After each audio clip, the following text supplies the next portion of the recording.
সেদিন ছিল 31st night. বাড়িতে মন খারাপ করে বসে না থেকে আমরা সাডেন প্ল্যান করে ফেলি আমরা যাব মন্দারমণিতে। তো রাত্রে আমরা ওই 12:30 একটা নাগাদ বেরোই, আর অনেক সকাল সকাল কিন্তু মন্দারমণিতে পৌঁছে গেছিলাম। এখানে এসে হোটেলে চেক ইন করে আমরা চলে এসেছিলাম মন্দারমণির বিচের এই ট্রেনগুলোতে।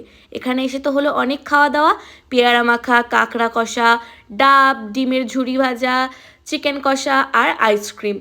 তারপর দুপুরবেলা করে নিলাম হালকা, বিকেলে একটু ঘুমিয়ে নিয়েছিলাম কারণ কালকে গাড়িতে সারা রাত একদমই ঘুম হয়নি।